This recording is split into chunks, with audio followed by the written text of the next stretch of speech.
So আইএলসে যেহেতু আমাদের টাইমটা কম থাকে, আমাদের স্ট্র্যাটেজিটা কিভাবে ম্যানেজ করা উচিত সেটা নিয়ে আগে কথা বলি। দেন হচ্ছে আমরা কিভাবে কোয়েশ্চেন টাইপসটা সলভ করব ওটার মধ্যে যাব। Okay, alright, let's start. We can't wait any longer. So আমাদের স্ট্র্যাটেজিটাকে কিছু জিনিস হচ্ছে অত্যন্ত জানাটা প্রয়োজন। সেটা আমরা হচ্ছিল আজকে ক্লাস আগে একটু 8-9 মিনিটের মধ্যে এলিব্রেট করি। দেন হচ্ছিল আমরা শুরু করবো। ওকে, একটা জিনিস মনে রাখতে হবে, আমাদের প্লাটিনাম ব্যাচে, আইএলসে লিজনে প্লাটিনাম ব্যাচে মোটামুটি সবাইকেই হচ্ছে হলো খুব স্পিডে এক্সাম দেওয়ার প্রিপারেশন রাখার জন্য মাইন্ডসেট নিয়ে রাখতে হয়। এবং আমাদের প্লাটিনাম ব্যাচের মধ্যে যেটা হয়, যারা মোটামুটি আইএলস নিয়ে ঘাটাঘাটি করেছে তারাই হচ্ছে মেনলি জয়েন করে। যেটা হচ্ছিল খুব, মানে তোমরাও বুঝতে পেরেছো যে এখানে সবারই condition kind of a same, যে মোটামুটি আইএলস নিয়ে ঘাটাঘাটি করেছে, or they know a little bit broader and they have a little bit broader understanding about everything. Okay, so আইএলসে যেহেতু আমাদের টাইমটা কম থাকে, আমাদের স্ট্র্যাটেজিটা কিভাবে ম্যানেজ করা উচিত সেটা নিয়ে আগে কথা বলি। দেন হচ্ছে আমরা কিভাবে কোয়েশ্চেন টাইপসটা সলভ করব ওটার মধ্যে যাব। ওকে, দেখো, আমাদের যদি টাইমটা একটু লং টাইম থাকে, এবং আমি জানি অনেকেই হচ্ছে এখানে সেপ্টেম্বর ইনটেক বাদে পরের বছর ইনটেকের জন্য প্রিপারেশন নিবে, এটা করার পর অনেকেই হয়তো আবার নিজের পজিশন সম্পর্কে ধারণা চেঞ্জ হবে। সো এর জন্য আমি হচ্ছে সাজেস্ট করি প্রথম দিকে যে হচ্ছে হলো প্রথম যখন অনেক বেশি টাইম আছে তখন আমাদের কোয়েশ্চেন টাইপস গুলা এভাবে সলভ করা উচিত যে যেটা আমার কাছে অলরেডি ইজি লাগছে সেটা রেখে, যেটা হচ্ছে আমার কাছে হার্ড সেটা কোয়েশ্চেন মডিউল, সব যে কোয়েশ্চেন গুলো আছে প্রতিটা আইএলস এর যে বইগুলো আছে সেখান থেকে যে কোয়েশ্চেন মডিউলটা আমি পার্সোনালি পারি না সেটা হচ্ছে হলো বা কম হচ্ছে সেটাকে নিয়ে বেশি ঘাটাঘাটি করা, সেটা বেশি প্র্যাকটিস করা, সেটার প্রতি বেশি এমফেসিস দিয়ে কি কি করা যায় সেগুলো সম্পর্কে হচ্ছে হলো বিভিন্ন জায়গায় রিসার্চ করা। যেমন হচ্ছে হলো আমাদের আইএলস এর লিস্ট অফ হেডিং এর জন্য এবং এমসিকিউ এর জন্য আমাদের প্যাসেজের মধ্যে চাঙ্কিংটা খুব বেশি পাওয়ারফুলি ইউজ করতে হয় আন্ডারস্ট্যান্ডিং এর জন্য, কনসেপ্ট বোঝার জন্য। এবং আমরা গত ক্লাসের মধ্যে অলরেডি দেখেছি যে চাঙ্কিংটা আমরা কিভাবে ডিভাইড করতে পারি, এবং এই চাঙ্কিং প্রসেসের মধ্যে আমাদের টোন বোঝাটা কতটা ইম্পর্টেন্ট, যে এখান থেকে শুরু হচ্ছে একটা নতুন কনসেপ্ট বা এখানে শেষ হচ্ছে, এভাবে একটা প্যাসেজের প্যারাগ্রাফকে বিভিন্ন ওয়েতে ডিভাইড করাটা কতটা জরুরি, এটা আমরা হচ্ছে হলো গত ক্লাসগুলোর মধ্যে সলভ করার টাইমে দেখেছি, রাইট? সো এটা অনেকের জন্যই একটু টাফ। তো এর জন্য দেখা গেছে যারা এমসিকিউ বা লিস্ট অফ হেডিং এর মধ্যে দুর্বল তাদেরকে যে বাধ্য করতে হবে যে একটা দুইটা লিস্ট অফ হেডিং বা হচ্ছে এমসিকিউ একদিন প্র্যাকটিস করলে তাকে 2 দিন বিভিন্ন জায়গায় চাঙ্কিং করে পড়াটা বা বিভিন্ন রিসার্চ আর্টিকেল হচ্ছিল ডিভাইডারের মাধ্যমে বিভিন্নভাবে ওয়েতে প্রকাশ করে নিজের ভালো মতো আন্ডারস্ট্যান্ডিংটা করে দেন উপরে একটা নিজের পার্সোনালি কি বুঝতে পেরেছি সেভাবে কয়েকটা টাইটেল লিখে প্র্যাকটিস করা, এবং দেন ওই ছবিটা হচ্ছিল আমাদের চ্যাট জিপিটি বলি বা জেমিনাই বলি বা বিভিন্ন এআই মডেল আছে সেটার মধ্যে ওই প্যাসেজটা আপলোড দিয়ে, এটা যে কোনো সোর্স হতে পারে, তুমি নিউজ পেপার থেকে নিয়েছো বা যেখান থেকে নিয়েছো, সেখানে আপলোড করে তুমি হচ্ছে হলো যে তোমরা 3টা ডিভাইড করেছো, তুমি এটা নিচে লিখতে পারো আই আন্ডারস্টুড দিস 3 বা দিস 4 কি elements from this passage, what's your opinion on that.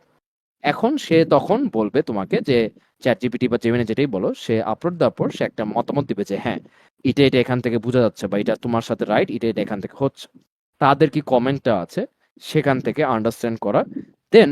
আবার হচ্ছিল 2 দিন এভাবে গো থ্রু করে আবার একটা দুটো প্র্যাকটিস করা এই ওয়েতে, হ্যাঁ, যে আমাদের চাঙ্কিং করা এবং দেন ওইটার সাথে মিলানো, এবং ওই যে আমরা যে কয়টা বলেছি সেটার সাথে একটা কমন গ্রাউন্ড খোঁজা, যেটা আমরা কোশ্চেনের মধ্যে গেছি সেভাবে আন্ডারস্ট্যান্ড করতে পারছি কিনা ওটার জন্য যেহেতু চাঙ্কিংটা দরকার, তখন আবার হচ্ছে কিরকম সেটা একটা কলমের মধ্যে প্রতি সপ্তাহে একটা পর একটা আপডেট রাখা। এভাবে হচ্ছিল আমাদের কোয়েশ্চেনটা যেটা আছে সেটার মাস্টারি, এবং যে কোয়েশ্চেন টাইপসটা আমাদের অলরেডি খুব কম হয় সেটাকে ডেভেলপ করা। আমরা আবারও বলেছি আমরা কাইন্ড অফ এটাকে মাসল বিল্ডিং এর মতো হচ্ছে হলো ট্রিট করব। আমাদের ব্রেইনও হচ্ছে একটা মাসল, এবং আমাদের স্মৃতিশক্তিটাকেও অনেকটা ভাবে ট্রিট করতে হবে। Rather than practising rigorously, what we have to do that we have to give certain gaps and we have to give emphasis on the roots, and at the same time we have to give emphasis on the questions. So what we can do, we can give 2 gaps and then we can practice 1 or 2 questions, then we can again give another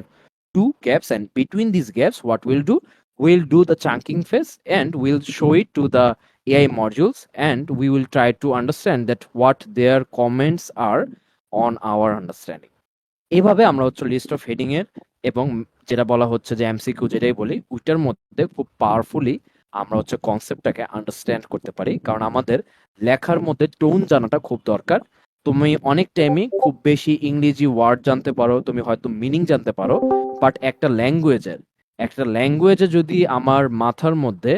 টোনের understanding না থাকে, দেখো তুমি যদি মোটামুটি English language না শুনো, না কানের মধ্যে কন্টিনিউয়াসলি ঢুকো, হ্যাঁ, বা হচ্ছিল না ওই ওয়ার্ডটাকে বিভিন্ন মানে কনটেক্সটের মধ্যে দেখো, তুমি কখনোই হলো সেই ল্যাঙ্গুয়েজটার বা সেই ওয়ার্ডটার বা সেই সেন্টেন্সটার কি ফ্লোটা বোঝাতে চাচ্ছে, সেটা কনসেপ্টটা কি সেটা তুমি বুঝতে খুবই কষ্ট হবে, তোমার বুঝতে খুব কষ্ট হবে। ওকে, so that's why always try to involve yourself on listening movies or series,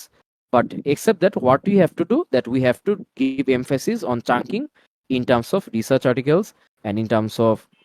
newspapers, or in terms of whatever we are reading which showcases some kind of historical concepts. Okay, এখানের মধ্যে চাঙ্কিং এভাবে আমরা করতে পারি এবং আমরা একটা feedback নিতে পারি, এভাবে আমাদের রিডিং স্কিলসটাকে আমরা ডেভেলপ করতে পারি। এই যে কথাটা বললাম, এটা হচ্ছে যাদের লিস্ট অফ হেডিং বা MCQটা লাগে, এটা হচ্ছে ফার্স্টের দিকে, তাদের জন্য হচ্ছে গুরুত্বপূর্ণ, যাদের কাছে টাইম আছে এবং প্রথম দিকে যারা ওরা এটা করতে পারে। বাট যখন হচ্ছে আমরা এন্ডিং ফেজে এসেছি, এটা কমপ্লিট অপোজিট হয়ে যাবে। কমপ্লিট অপোজিট বলতে আমরা কি বুঝতে পারছি, তখন আমরা যেটা অলরেডি খারাপ অবস্থা আছে সেটার প্রতি গুরুত্ব কমে দিয়ে what we gonna do, we are going to actually give emphasis on the questions which we already know quite in depthly. Okay, so that means the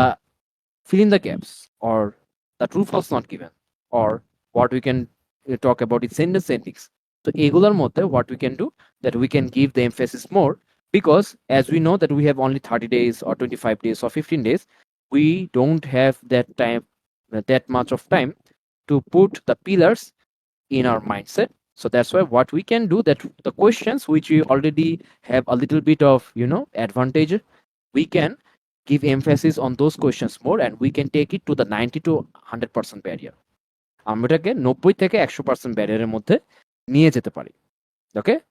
so আমাদের instead of getting higher marks in MCQ, instead of getting 70-80% accuracy on those questions, which is more harder than getting 20% boost in those questions which you already know. So MCQ এটার মধ্যে 30% আনতে আমাদের accuracy আনতে একটু বেশি হতো, হয়তো তোমার 50-60% আছে, সেটার মধ্যে 30% অ্যাকুরেসি বাড়িয়ে তোমার যে 2 মার্কটা আনতে পারছো, সেটাকে আমরা যদি এখন কমপ্লিট অপোজিট পয়েন্ট অফ ভিউতে ভাবি, তো যে কোয়েশ্চেনটা আমি অলরেডি পারছি, যেটা 80% অ্যাকুরেসি আছে, সেরকম 2টা কোয়েশ্চেনকে যদি আমি আরো ভালো মতো করে ওইটার মধ্যে 10% করে বাড়াই, তাহলেও আমাদের 1 থেকে 2 মার্ক করে ইনক্রিজ হওয়ার পসিবিলিটি থাকে। So when we are already at our ending phase, we have to give emphasis on the known questions more rather than unknown questions, which we think that can put us in disadvantage. But what people do complete opposite. They actually practice both of the